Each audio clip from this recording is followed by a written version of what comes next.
I decided to dedicate my dissertation to dialect because I have always had a passion for languages, even as a child. And the first language different from Italian that I came into contact with was dialect. Without too much effort, and thanks mainly to my grandparents, I absorbed the language of my hometown, Andria. Unlike what many wrongly believe, dialects are not a distortion of Italian, but an actual language. They are the result of many small or large linguistic influences that then generated a language. In fact, making a comparison between the dialect of my town, on which much of the dissertation is based, and French, we can observe a number of words that are similar or even identical phonetically or lexically. Subsequently, I wondered if we could go so far as to speak of bilingualism between Italian and dialect, since both are used in many contexts. After an in-depth study, we can say that dialect speakers can be considered bilingual from a theoretical point of view, while, on the other hand, from a practical point of view, they cannot, because there is not a complete knowledge of dialect. Think of young people, or Italian as in the case of the elderly. To be considered bilingual, you must know perfectly both languages in question. However, the main objective of this study is to analyze the troubled coexistence between dialects and Italian, the relationship between dialects and the various contexts related to everyday life, but also some fields in which they are used, such as cinema, advertising, and social media.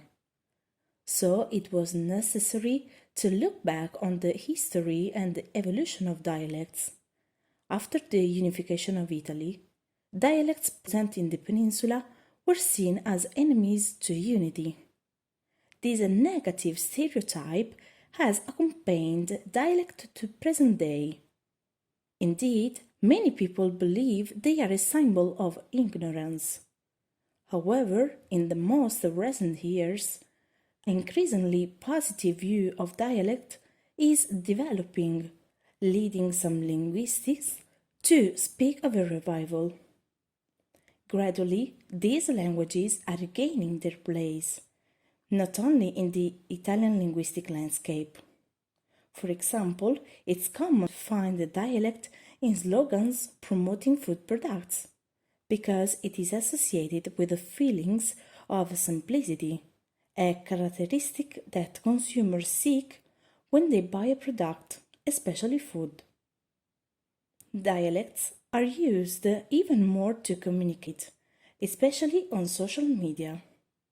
They are immediate and useful for a playful expressive purpose, or in music, where their use, along with foreign languages such as English or Spanish, takes on a meaning of rebellion and nonconformity. These trends particularly affect young people. Then I decided to create a survey to be submitted to a sample of 100 citizens from Andria. The respondents are people between 18 and 60 years old, who consequently have different cultural backgrounds and ways of thinking. The sample was asked questions about how they perceive the use of dialect in many sectors. The study showed that a large part of the sample has a positive perception of dialect, as they associate it with traditions, roots, culture, and especially because they believe it is a method of understanding all those who speak dialect as well. This in no way means putting aside Italian in favor of dialect, but allowing it to be a way of inclusion rather than exclusion. Moreover, thanks to the survey, it was highlighted how much citizens care about the protection of dialect heritage and are willing to participate in initiatives to pursue this goal. In this regard, non-profit associations such as ProLoco represent an essential reference point. They have established the Day of Dialects and Local Languages, which is celebrated on January 17 each year. So it is unthinkable that dialect will play again a central role within the Italian linguistic landscape. However, knowing dialects or local languages can be considered an added value. The real key to enabling peaceful coexistence between Italian and dialect is balance. Using the two languages in the appropriate context, pursuing specific purposes.